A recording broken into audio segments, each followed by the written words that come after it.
What's up, you sexy bitches? Welcome to Curtain Call Comedy. How we doing? Woo! Wow, we have somehow even doubled our audience from last week, despite COVID regulations. 200 people! 200 people! 200 people! Wow, I hope the neighbors upstairs don't... Oh, fuck, I wasn't supposed to say... I'm in our underground lair. That's, just ignore that, everyone. Ignore that. We're in an underground lair in Dublin. Definitely not my apartment. So, anyways, yeah, this is our fourth night of Curtain Call Comedy. Really glad to have y'all here. Before we begin, I just kind of want to talk about some current events, before we bring up the next act. So, in America right now, America's on fire, literally and metaphorically, as we all know. I was reading some stuff on the news today about more people protesting the flag and getting all irritable about kneeling for the flag and stuff. It's old news, still going on. And it kind of reminded me of when I went to America with my boyfriend last year. Now, my boyfriend is Irish. And when he went to America, he was really confused as to the obsession with the flag. Like, for those of you Americans at home, like, that we're the only country that really does that. So, like, any room we'd walk into, there'd be a corner. Like, there'd just be a flag in the corner. And so my boyfriend said to me, he's like, Betsy, like, why do you guys have to wave a flag every single place you go? Like, are you guys going to forget which country you're in? I know you Americans are shit at geography. But Jesus, this is bad. And I looked at him and I was like, hey, buddy, listen, that flag represents freedom. It represents the men who died for this country. It's about respect. And he was like, bitch, don't give me respect. I've seen that flag on a beer cozy, a baby's diaper, and a stripper's nipple tassel. And I'm like, who's this patriotic stripper you've been seeing? And he was like, don't change the subject. I never did find out who that was. Who was that? Who was that, Paul? Still not gonna tell me. The divorce is pending. Okay. All right. Well, good to know. Anyways, with that fun little bit of news, I'm gonna bring on our first act, Sean Begley. Sean, get up here. Yeah.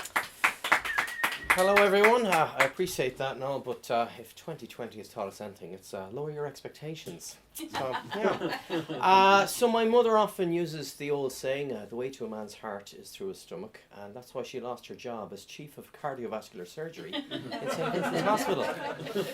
Yeah, she's a great one for the old sayings. She would say to me, well, you know now, Sean, as the old saying goes, neither a borrower nor a blender be. I'd say, Mum, it's lender.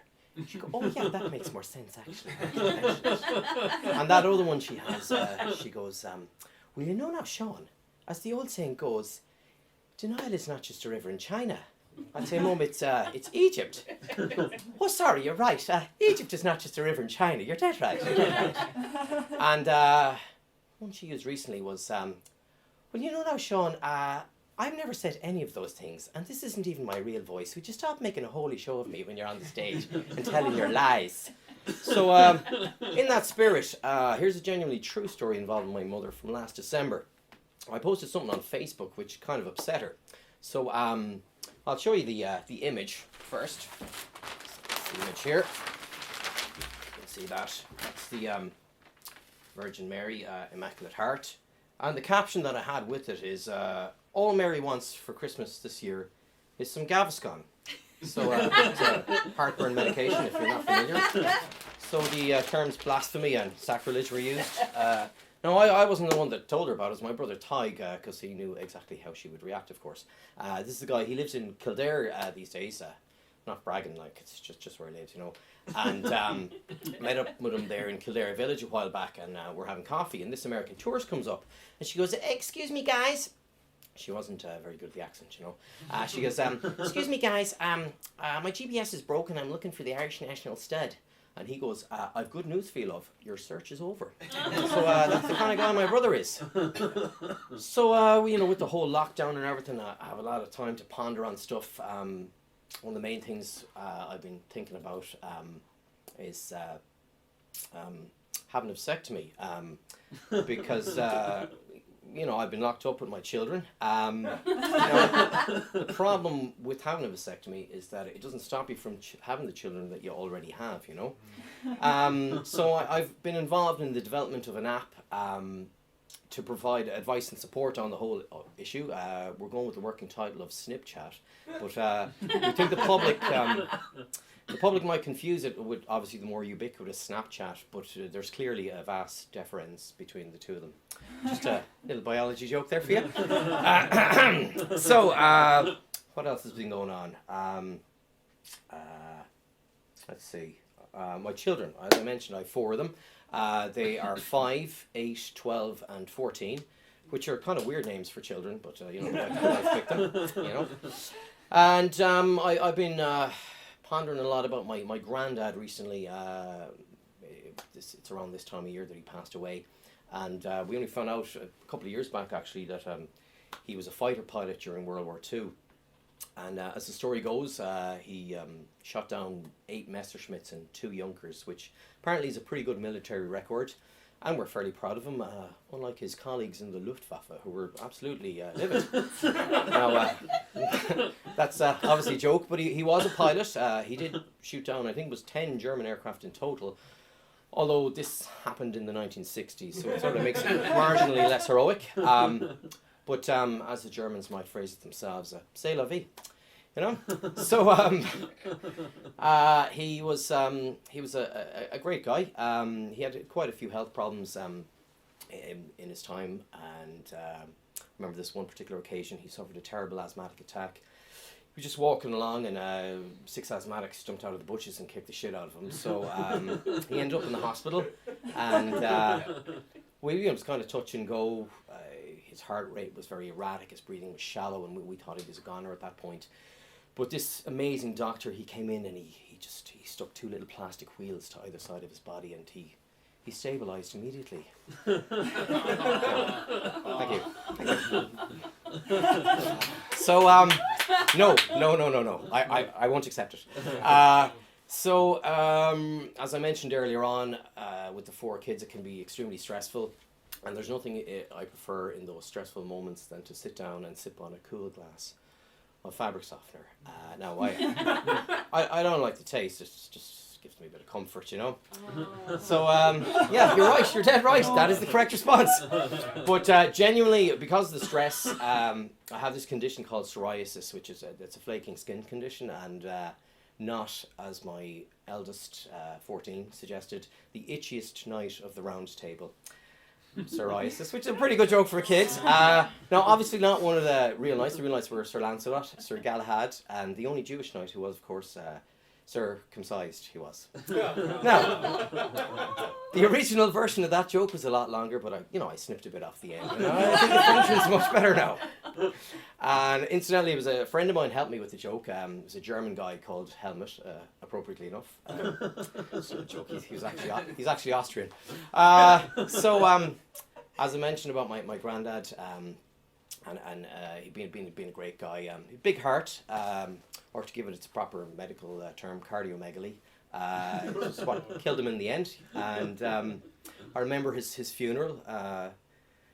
Sad enough affair, but one of my friends, he looked at his corpse laying there, and he goes, "It's incredible. Just he looks so peaceful and serene that you'd have no idea in life that he was such a terrible racist." I thought that was very misrepresentative of the man, because he was actually brilliant at racism. He disliked all the races, French, Swedish, Spanish, Azerbaijanis, all of them. He's very much an equal opportunities racist. And when I think about it now, probably working in passport control was not the most appropriate job for him. So, this happened 2 weeks ago. I was bringing my kids to the local GAA and got chatting to another parent. And it turns out that she is from Salthill in Galway, which is where I'm from. It turns out that she went to the girls' school, which is just down the road from where I went to school. And we know some of the same people, and we did the Leaving Cert in the same year. But I'd no recollection of her from that time. So what I meant to say to her was, I'm trying to cast my mind back to the mid-90s, because surely our paths must have crossed at some stage. But what I actually said was, I'm trying to picture you in your school uniform. That's what I said to her. What a fucking weirdo. Which sounds less like somebody reminiscing about their school days and more like somebody accidentally revealing a very specific sexual fetish. Oh, look at it. People are bound to find out at some stage, you know, so it's grand. Now, I think that you've put up with the torture long enough, so I'm going to sign off. I've been Sean Begley. You guys have been an audience, so like thanks a million for that. Good night. Oh, Sean, that was awesome. I love those one-liners, man. Actually, because I follow Sean on Instagram, and you're always like sharing all these really funny memes and stuff, right? What's your Instagram? Just Sean Begley Comedy and Comics. Yeah, Sean Begley Comedy and Comics. I think that's on. It was on screen. It was on screen. You guys should definitely follow it. I love following on your Instagram page, man, because you share a lot of stuff related to Irish comedy and Irish humor. And as an American, it really helps me to try to adjust. Because ever since I moved here to Ireland, sometimes, you know, people, they might try to take advantage of you if you're a foreigner because you don't quite get how things work 100% in this country. So I have to be on guard. Like, I'll give you guys an example. The other day, some guy came over to our house trying to sell me something, and it was just like, it was a total scam. I could tell right off the bat, and he was just trying to take advantage of me because of my accent. And I was like, listen, man, I appreciate what you're trying to sell and your efforts, but I'm just not interested. And he was so belligerent. He was like, no, you have to have this, you have to have this, everyone in Ireland has this. And I was like, hey man, look, I am not some dumb cliche American, so get the fuck off my property before I shoot you. Okay? You wouldn't believe, you want to know what he was trying to sell me, Sean? He was telling me that I need a license to watch TV. I know, fucking ridiculous. Anyways, on that note, I'm going to bring up our second act, Jessica Collins. Jessica, get your sexy ass up here. I left my sexy ass at home, but this will have to do. So, working from home is really taking it out of me. I don't know about anyone else, but considering I work in events, I'm still pretty busy. But 3 days a week, it's hard to find time to do your nails. So Zoom calls are always good, especially if your video's not working. That usually happens when I forget to put on my makeup, which is most mornings. But I find things have obviously, we're in this new norm, which in my head is more of a poxy norm, because no one ever asked for this to be normal, so I don't think it should ever be normal. I've had to move back home, so just to put this into perspective, I turned 40 in March. Having been very reluctant to plan a party, I planned a party which was going to happen in March, and then, you know, Ireland fell apart when we cancelled Patrick's Day. That's when we knew it was serious. It had nothing to do with a pandemic, but when they shut down Ireland for a parade that they weren't going to have, we knew there would be no sesh. And that's when we knew shit was kicking off. So I turned 40, didn't have my party.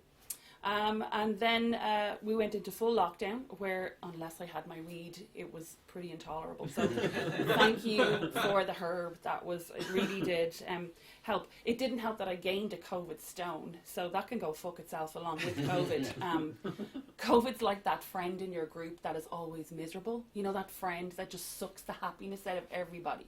You know, the one that like always manages to find the negative in 100% positive scenario, and you still can't figure out why that bitch is still around. But she's there, and she's happily married with her 2.4 kids and her little dog, and her parents are both alive and healthy, and you're kind of wondering, why is she so miserable? Because someone needs to be.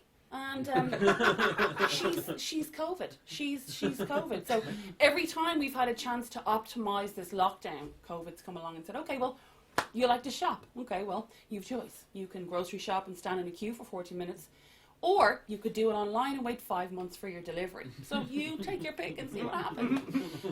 You buy the clothes online. By the time they get to you, you've already gained 10 stone, so they don't fit you. So then you've got to send them back, and that's going to cost you money this time because, you know, COVID. So what the fuck about COVID? So to get back to me, because that's why we're here, to top it all off, I had to move home. I had to move back to my family home, which, first of all, is not in Dublin. So, fuck. Second of all, my brother also had to move back home. He was working in Dubai. So, the only one that's missing from that little kind of trifecta is my sister, because she, you know, got married, had kids, 2.4 kids. Me and my brother are pretty positive people. So what's happened in the meantime is, you know, you have to adapt to what your parents are used to doing now.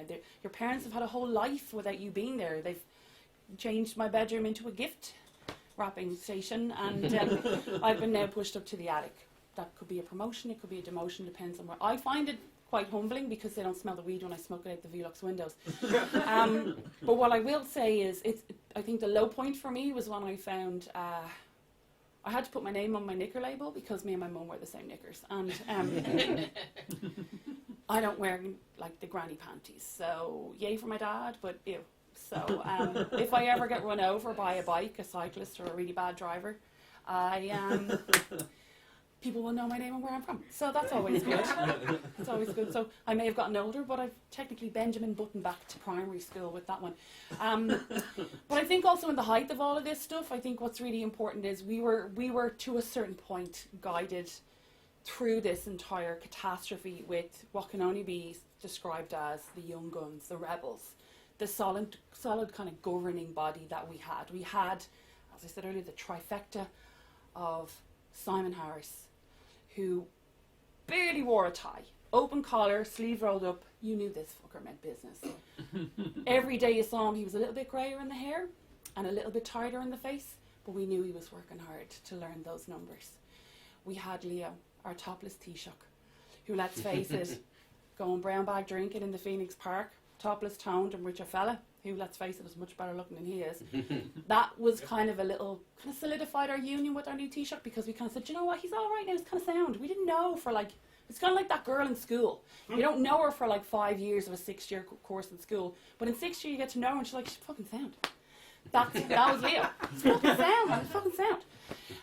And then, of course, we had the ever-endearing and the most amazing man in my life, Dr. Tony Hewlin, who I have to say, and I don't care what anyone else wants to say, this man is a hero. He was a beacon of light. He got up every morning and gave us the worst news possible, and then went home to look after his terminally ill wife. So at the end of his term, he said, do you mind if I kind of step back? I'd like to look after my wife in palliative care. I am sorry, but this man to me is a fucking hero, and we have him replaced with... Exactly. No one gives a fuck. Do they? Because we're up Schitt's Creek without a paddle this time. We managed to have someone help us flatten a curve, and that was those 3 boys there. And I was never a Fine Gaeler, but now I'm like, maybe I would. And now the more and more Micheál comes along, no one wants to see that fucker topless. Nobody wants to see Micheál Martin with his top off. That would cause a knock-on pandemic of blindness. People stabbing themselves in the eye with a pencil. Or, their iPhones, whatever. I just find the whole thing really strange that we've kind of come up with the new group of lads in the government, and they're kind of like the guys in school who bullied the swatty guy in school, took his homework, copied his homework, but never actually read what they were writing down. So when they had to do the presentation, they just kind of winged it and said, well, we think it's about COVID. I mean, do you know what we'll do? We'll just shut down the place, but we'll level it off. Let's give them a grade. Let's go 1 to 5, like we would the birds. I kind of feel like this whole thing is just like a blind date gone wrong, or Tinder for government. So you're kind of trying to find a solution to what's going to work best. I think at this moment in time, we should just let Conor McGregor take over the fucking country, because it's going that way, just like his career. Do you know what I mean? Who gets arrested for assault with his partner on a boat in another country? This guy! I tell you, he didn't have a degree in anything other than, assault. But I'm sure he's sound. But yeah, I just kind of find the whole thing really upsetting that, we're in a situation where we kind of feel like we're going backwards.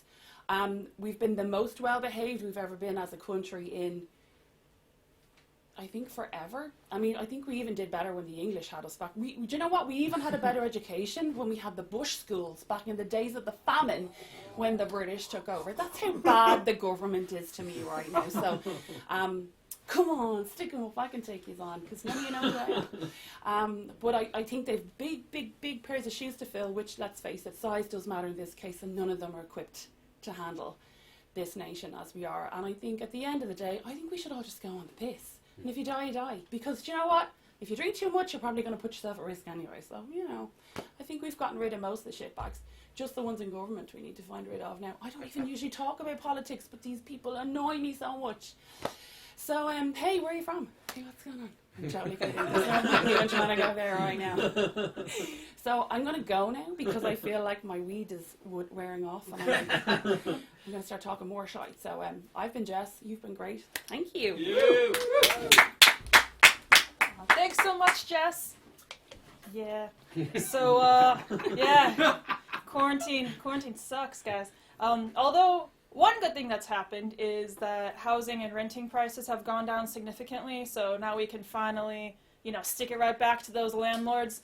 My boyfriend and I actually took advantage of the low renting prices in Dublin right now, and we moved recently. And our new apartment is right next to a cathedral. And I, as an American, I was not raised Catholic. I was raised Protestant. I'm sorry, I know. So, I was like my boyfriend. Oh, well, anyways, but, so, I don't know a lot of things about Catholicism. So, like, every day in the street, we pass these nuns, and they're really irritable. Did you guys know this? Did you?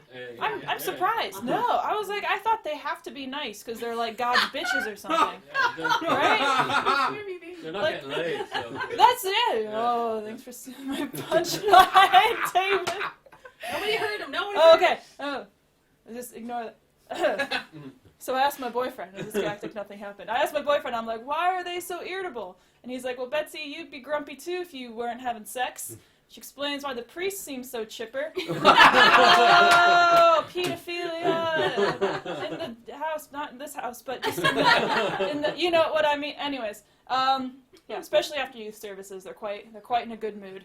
And I didn't have that problem in school because I didn't go to a Catholic school. But something weird that the teachers would always do at like school dances and stuff. I'd be 13 years old, right? Just awkwardly dancing with someone, and the teachers would come by and be like, okay guys, make room for Jesus, which is like, you gotta be far apart. But I'm just thinking, like, why is Jesus trying to grind between two 13-year-olds? Is that what they mean by the Holy Trinity? It's gross. It's gross. Anyways, we're all traumatized here, and that's why we're comedians. On that note, I'm gonna bring up the third act of the night, Ian Lynam. Ian! Right, so I'm Ian. I'm autistic. It's the best time to be autistic, really. Isn't it? Gotta say, when I tell people that it's always a 3-stage process. Number 1, there's a oh, and then secondly a oh, you don't look autistic, whatever that means, and then they always. And I mean always have a niece or a nephew that they feel the need to tell me about. I did, before I go into that, I did a solo show called Portrait of the Autist as a Young Man over in Smock Alley, and I did that joke, and like 3 separate parents came to me afterwards about their nieces and nephews. And they'd be saying stuff like, oh, Ian, he won't look you in the eye, but the things he can do with a computer, he's such a good boy, we love him so much. And like, A, do you, like, if this kid wasn't good with computers, would you fuck him right out the front door? B, do you think I know this child? Like, there are quite a lot of Johns who like Sonic the Hedgehog. I'm not sure I'll be able to find them on the WhatsApp. Obviously, I'm verbal autistic, so I'm able to speak, or choose to speak, depending on your view. And not a joke. I'm just trying to show nuance to a very complicated neurodevelopmental issue that, quite frankly, most of the population isn't informed about. That's funny. But like, when you're speaking out to when you're a member of a minority doing comedy, your instinct is to speak out to other members of it. But it's not as if I can go, hey, any non-verbal people in tonight? Bada bing, bada boom. And there was a really good Netflix documentary called Life Animated that was about this guy who used to be non-verbal but then gradually spoke through his love of Disney movies. So if you wanted to express happiness, you get a VHS of Dumbo, pop that in, watch that. If you wanted to express sadness or betrayal, get a VHS of Hunchback of Notre Dame, pop that in, watch that. And this guy, like, he would have had more extensive needs than I do, but it got me thinking about the nature of the spectrum, because this guy was 27 years old, the same age as me, actually, and no one had ever bought him a DVD player. Think of all the extra content he was missing over the years. I mean, you can laugh. He's the one with a Netflix show. I mean, that's the thing. I started. I was thinking about this because, like, First Date seems to be the one where they, like, funnel us all on Channel 4. And I thought about signing up for First Dates in Ireland, but I know the type of autistic person they want on First Dates. They want me, like, fucking dressed up Dustin Hoffman style with the suit and the radio and just going, Mary, you make me want to be human. And there'd be Coldplay playing over it. Like, and like similarly, I'm on, I started baking over lockdown, and like a lot of people who start baking, especially comedians, I was like, yeah, I could do Bake Off. Yeah, that could be me. But I know what British TV is like, and I know what I'm like if I mess something up in the kitchen. I'm obviously going to get stressed out. Baking is stressful, but I just know there's going to be a shot of me like going like, oh, with a sponge, and it's just going to go like, Ian has a condition known as autism spectrum disorder. This makes complicated tasks such as cooking difficult for his small reptilian brain. So I was actually diagnosed during the SARS epidemic back in 2001, and same year as 9/11 actually. Makes you think. Anyway.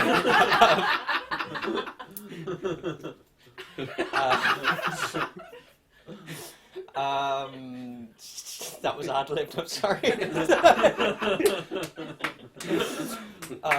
There's steel beams in the vaccines, but I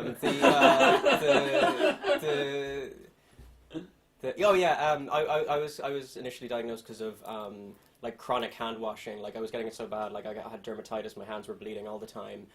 And I think it's really wild having put that part of my life behind me, not only being asked to do that again, but also being told that I was never doing it right in the first place. Like I hoped that I was at least winning at OCD, but evidently not. But being oh yeah, that joke doesn't work at all. So I have a bit where I talk about autism allegedly being cured by bleach. And then I go, obviously not, and I take the hat off. But it's been a long day, and I forgot to bring the hat. So we'll just pretend that happened. Because that was actually in a review put out. It was said to be the funniest joke of the Dublin Fringe. Now, there was only one comedy show in the Dublin Fringe, but a quote is a quote. We got a dog recently in my house, and that's been kind of interesting, because... something a lot of people don't know is there's this practice called ABA, Applied Behavioral Analysis. It's a pretty kind of controversial autism treatment, and it's basically where you kind of try to reprogram your kid's brain in a kind of very infantilizing way, where you like give them M&Ms if they do bad stuff, spray them if they don't, like basically like a dog. It is actually based on the guy who invented, that's not funny, conversion therapy for gay people, and an animal trainer like plotted this together, and like it's still used. You can do a course in it, like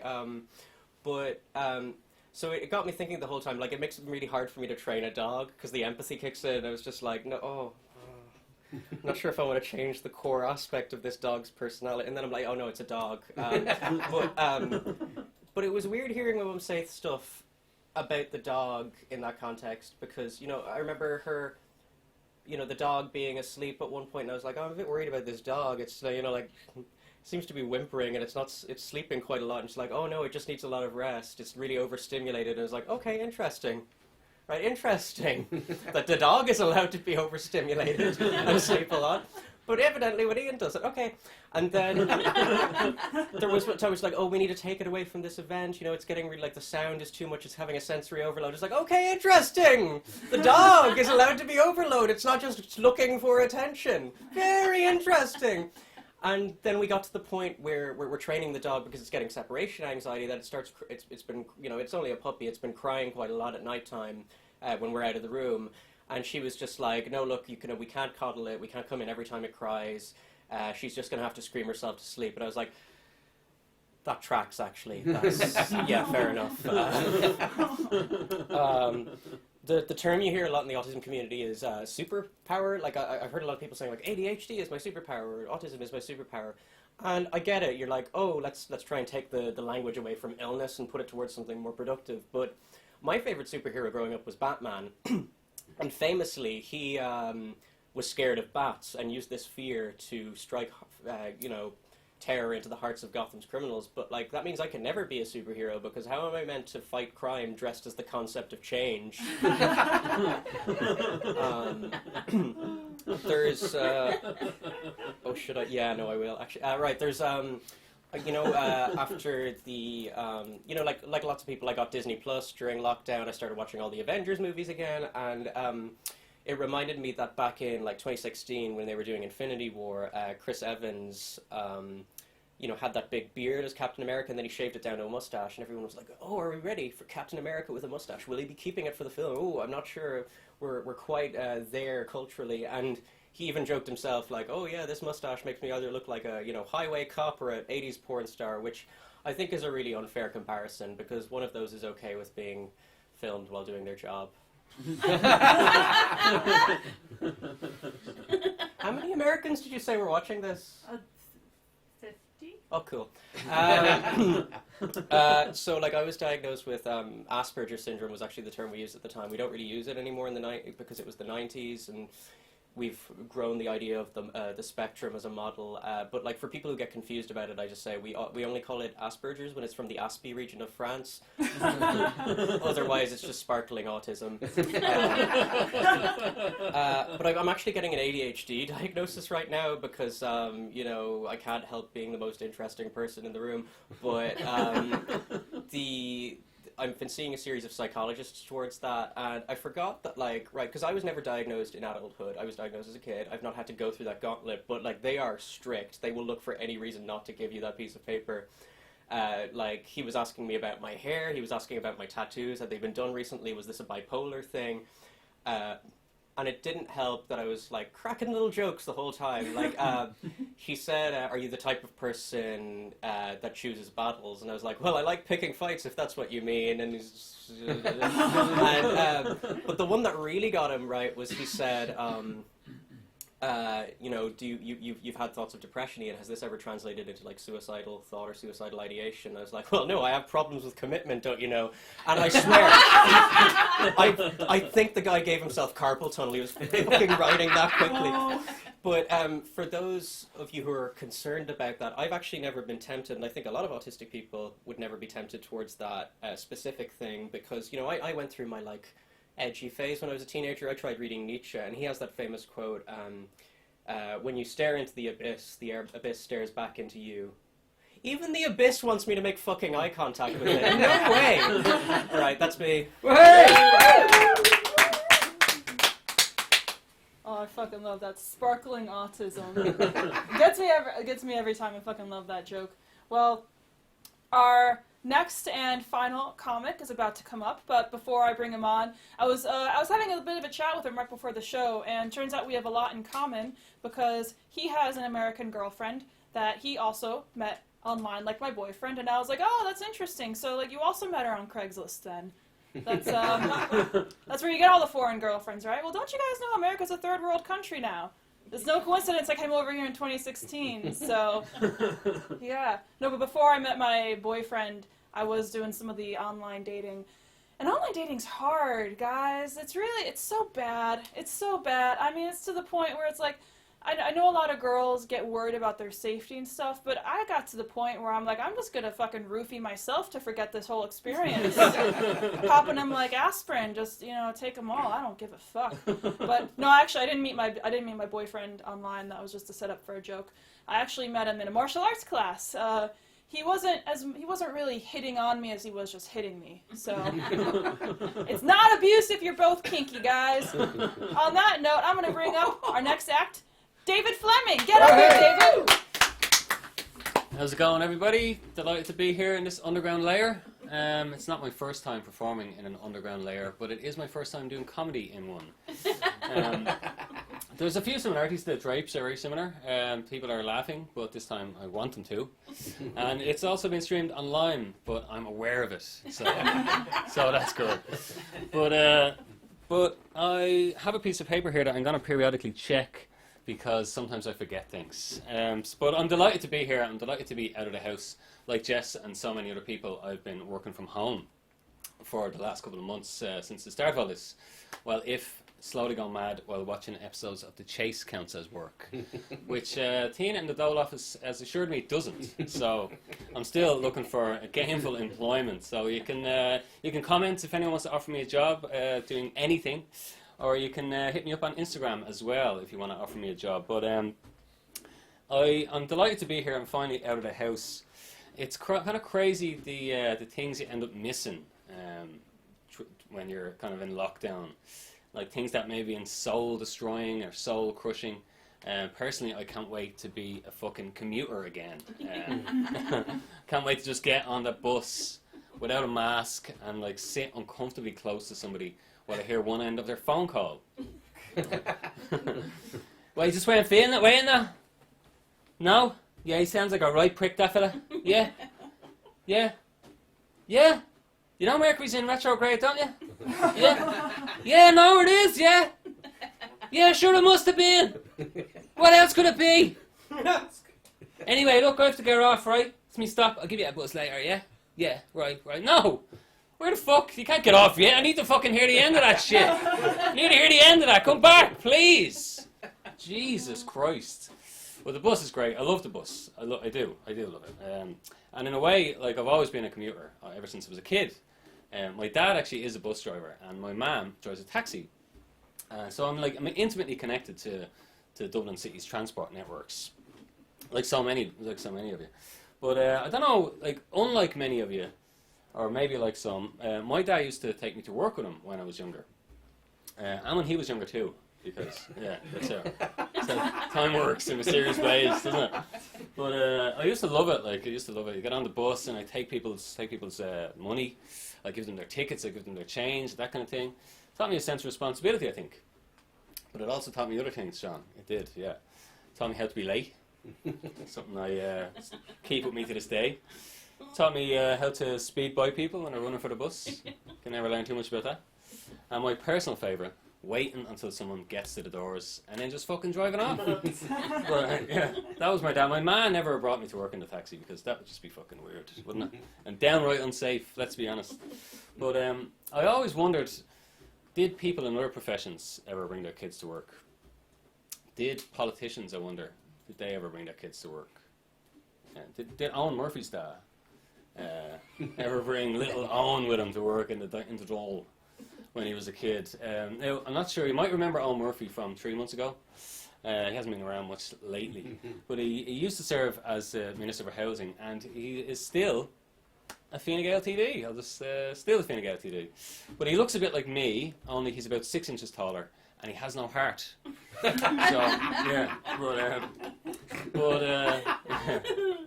But politicians get a rough time. They do. It's easy to make fun of them, and because they deserve it. Isn't that it? But and this is and this is true all over the world. If you look at America, for example, where Noam Chomsky has called Donald Trump a narcissistic sociopath, because that's what he is. Just for people who, I'm sure plenty of people will know who Noam Chomsky is, but for those who don't, he's basically the David Attenborough of political commentary, which I would love to see, personally. I'd love to see Attenborough turn his very well-educated gaze towards the Irish political landscape. You turn on BBC or Channel 4 or RTE, Planet Doll comes up. There he is. Politicians can be found in every country on earth. And here, in Dublin's Phoenix Park, one such creature is about to undergo a remarkable transformation. Just weeks ago, the Prime Minister, or Taoiseach as he's known to the natives, was a figure of derision, his leadership constantly questioned by the other members of the pack. But this cunning predator has a plan. He removes his shirt to reveal a taut, bare chest. What seems like an impromptu display is, in fact, a carefully coordinated photo opportunity designed to distract the others from his utter incompetence. Well, it worked. Jess obviously was, as you can see. But You're welcome. yeah. But yeah, I know. Look here. So we got some all across the board. It's a great plan. But those politicians, I always wondered if there was any other pillars of Irish society that brought their kids to work. I wonder, did the guards, the police, for anyone watching not from Ireland, did they ever bring their kids to work? I wonder. And have them in the interrogation room. We use a phone book so it doesn't leave any bruises. Can I have a go? Sure thing, son. Knock yourself out. Just don't knock him out. A few, excuse me. A few younger members of the audience might be wondering what a phone book is. And contrary to how it sounds, it is not a book made of phones. But it is a book. It was about that thick, and it used to have everyone's name and numbers and addresses and stuff in it, and the cops used to beat people with it. So yeah, that was its primary use. I don't know what they do now. I think they just pretty threaten to delete their Instagram accounts or TikTok or whatever. But that was in the past. That was all in the past, in the 90s. It doesn't happen anymore, people. Don't need to worry about that. The cops have turned a new leaf. So I heard. They've turned a new leaf. What about the future? The future of employment. It's a very important topic of discussion, especially around the dinner table in my house. People are worried. They're concerned that AI, artificial intelligence, robots are going to take their jobs. And they say that taxi drivers are particularly vulnerable to being replaced by robots, which got me wondering if the robots will also be racist. I'm so sick of these fucking humans coming over here and taking our jobs. And will we still agree with them to get where we're going on time and then just avoid an uncomfortable argument? Yeah, man, I know, fucking humans coming over here, wrecking the planet. What do we need them for? Kill them all, I say, kill them all. But I don't always agree. I don't always agree. You'd be glad to know, Sean, I don't always agree. Sometimes I gross out of balls, not fucking having this shit. So it was only a couple of weeks ago when I got in a taxi. As soon as I got in, the driver starts up with all this fucking shit. Fucking foreigners this, fucking foreigners that. I was like, fuck's sake, here we go again. Do you know the coronavirus was made by the Chinese so they could sell us masks? I was like, fucking hell. I said, fuck this, I'm not having it. I said, Ma, stop the fucking car. I said, I'm getting out here. I've had enough of this at the dinner table. Thank you very much. Thank you. David, I don't know. I think your mom's onto something about those damn foreigners coming to this country to steal our jobs. This is why we need to build a wall here in Ireland to keep those damn dirty Americans out. I'm grandfathered in. It's okay, but I don't know. I don't know what I'm trying to get on with that. Well, anyways, guys, those were all of our acts. Before we go, I actually, David was talking about the cops, and I want to tell a funny joke I heard online. This isn't my joke. It's not my joke. I heard it online, though, and it's great. So, why do the cops show up early to protests? To beat the crowds. Not my joke. I don't know whose it is, but still love it. Anyway, speaking of crowds, all 200 of you are going to have to get single file to get out of our underground lair. You have to go up, several stories, about 10 flights up to reach the ground, get out above the sewer, It's going to take a while. It's going to take about an hour to get out of here, but I think it was worth it for this amazing show with our awesome acts. I want to thank everyone. So we had Sean Begley. Woo!